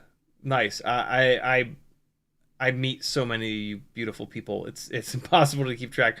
Ryan says, check out pilots like Hash FPV. They use the Ascent and P1 for gorilla whooping since it's cheaper and in case it gets lost. Very cool. Doc Holliday says, trivia question for the gangly group.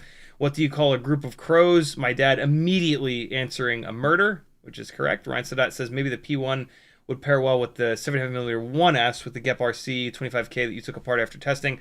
I don't know if... I'm going to guess that 1S won't power it.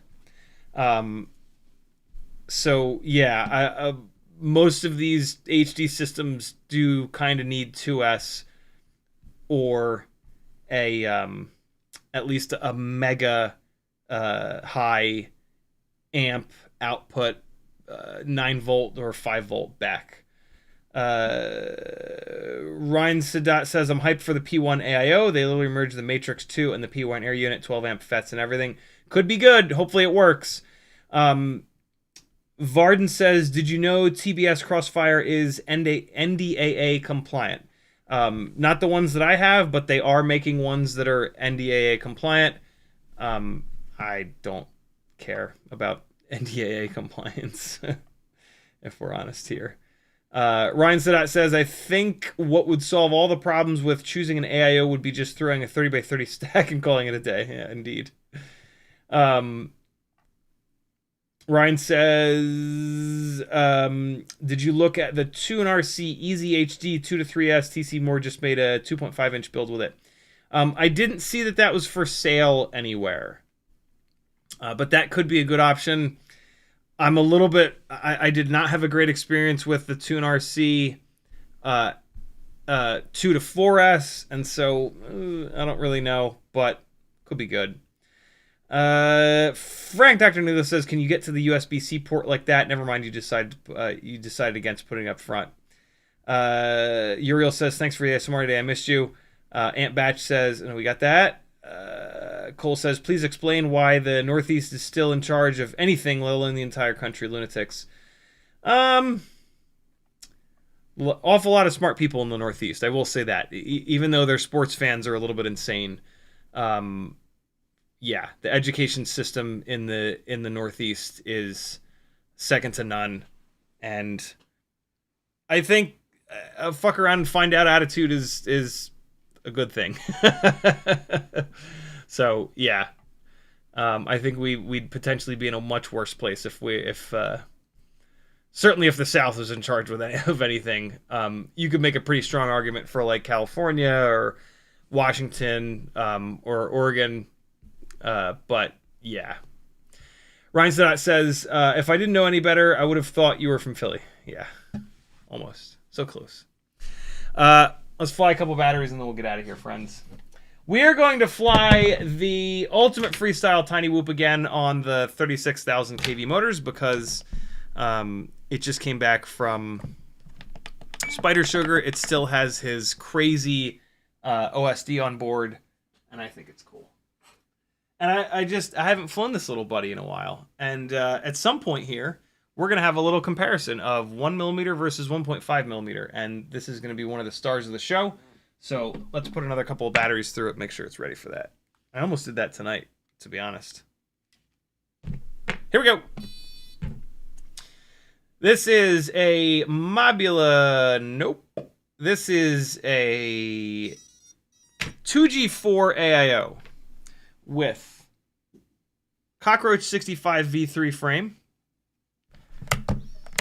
Runcam Nano 3 camera,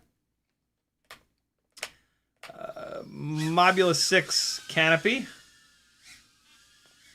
Tiny Whoop,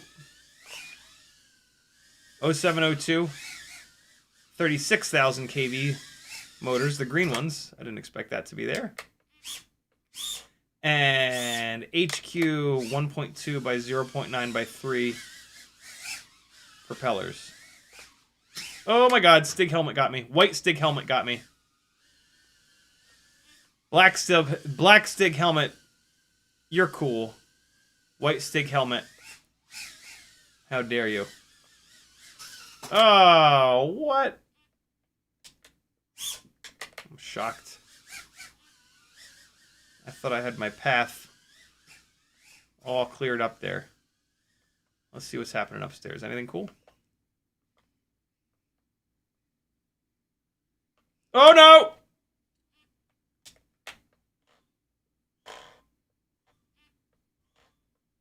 This could be a problem. I think I'm on top of the cabinet. And I think I'm in a spot that's going to require a fucking ladder to go retrieve. Oh, oh, oh, maybe? Oh, where there's a will, there's a way! Oh my god! Where the hell was I? Oh, I was in between those two. Interesting. Lobo's watching some queso, I'm sure. Is it queso? It is indeed. There he is up in the corner. There he is.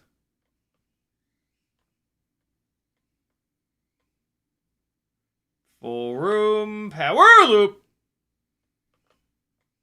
These do have a little bit less power than the 40s, but they're a little bit more efficient. Well, that was a good one, yo. A good one! Let's try one over here. Oh, Teddy, get out of the way. Not quite as good. Whoa! There he was! Woo! If I dropped down and shot the Teddy gap at the end of that power loop, that'd be it for me. Today would be the last day of my flying. Come on, dog. Come after it. Get some, Teddy! Get some! Come on. Yeah, bring it. Come on, with your bad self. I got Spider Sugar's OSD stuff. I'm fearless. There's some satanic shit going on at the bottom of the screen. Bring it, dog. I'll 666 your ass back to the 1800s. A witch. Teddy's a witch. Look at the runtime, man.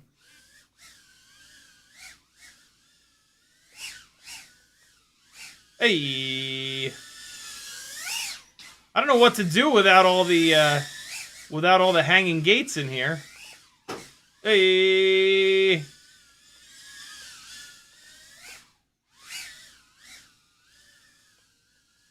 I know what to do. Oh. Hey. Let me out. Uh-oh. Hey. Oh god, the printer ate me. Can't sleep, clowns will eat me. Oh god. Whoop, no, that battery's dead. Where are my warnings at? Where are my 3.4 volt warnings at, yo? I think Spider Sugar turned them off. I think he runs his batteries down lower. What a lunatic. This whoop is possessed.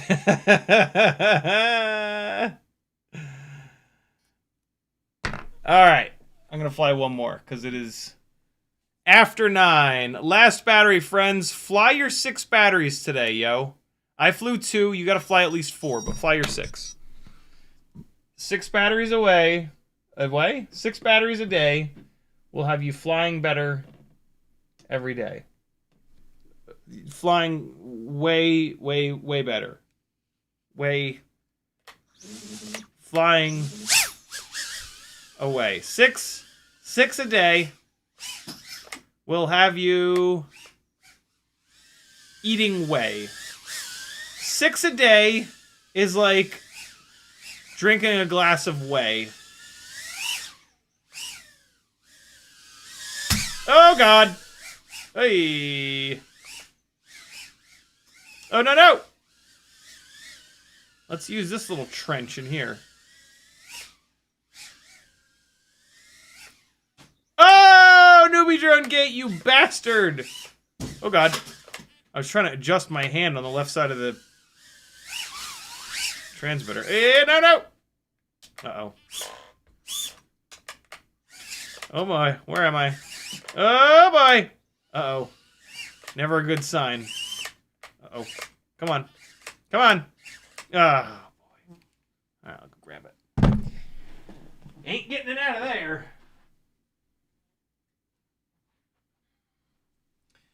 Oi! Oh, Fly was just on my transmitter. He wanted to go for a ride. Here we go. No, I thought I'd be slick and back it up through there. Hey. No! Who put that chair there?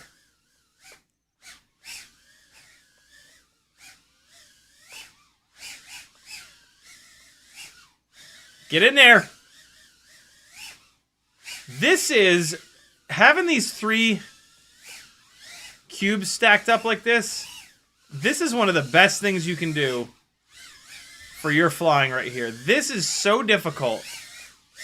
I don't talk about it enough, but like, this is such a challenging, such like a interesting thing to have set up. You can dive it, you can fly up it, stuff like that. You can exit out the middle, you can exit out the bottom. You can do like these corkscrew things that the racers do. This is such an amazing thing to kind of have set up. It teaches you dives, it teaches you like the 3-dimensional aspects of flying. Really, really cool. I can't suggest this enough. I don't use it enough. I didn't need to disarm there. So yeah, get yourself 3 of these 3 little cubes. Tiny Whoop sells these right now. You can get these in red and purple. They're a little bit expensive, but like you're gonna have it forever. And you can bring them with you places. Like if you're going to a buddy's house to fly, you bring your cubes and you've got something awesome. Yeah, they're really, really nice. Ooh, just clip the ceiling there. Oh no. Okay, there we go. Up like that, and then down. If you get stuck, if you get half of your duct stuck under something like a couch, that's how you get out. You rotate towards it first. Whoa! I thought it was going behind the door. Frankly, I was pretty sure it was going behind the door. See how it bounced off there? It bounced off and it didn't like stall the motors out? That's because of the Cockroach 65 V3 frame. Most of the other frames will not do that. See how it just bounces off? It's one of the things I love the most about the Cockroach 65 V3 frame. It's got a nice thick duct, and it puts the motors so that the propeller is right in the middle of that duct. And so instead of the propeller blades hitting the supports, they hit the motor ducts. It's pretty cool. There you go, people. Hopefully you're inspired to go fly your 6 batteries for the day, because it is getting dark. Go do it. Do it every day. and you'll be ripping before you know it. It is the way to get better at flying. And it doesn't matter what it is. It doesn't matter if you're flying 5-inch batteries or Cinewhoop batteries or Tiny Whoop batteries. I tend to think that 6 Tiny Whoop batteries a day, since it's so difficult to fly them inside the house, is the way to go. But that's just me. Whatever's the most fun to you, if you can do 6 batteries a day on it, your piloting skills are going to grow like a motherfucker. So do it, people. Do it. CMYK says, how do you like the OSD? I can't read it. And it's like there's too much going on. It's not my thing. But that doesn't mean that it's any less cool. It's probably more cooler than my basic bitch Betaflight OSD that I run. Thanks for hanging, people. My name's Aaron Ciotti. Go to CiottiFPV.com to support me. It is the only way that I can keep doing these live streams as often and as well as I do them. The more we grow this thing, the more stuff that I can test and the more things that I can tell you not to buy to waste your money on. So $3 a month to join, $5 a month to get automatically entered into giveaways the first Monday of every single month. So yeah, there you go. Chef Bruno with the last comment of the live stream, he says, my flying has took off since I started trying to get my 6 in every day, so thanks. You're certainly welcome. The rest of you follow suit. I love you guys. I'll see you again on Sunday at 3 o'clock Eastern time. Here comes a little bit more chasing the pro men's from Tulsa Tough 2026 down by the river. Love you. Bye.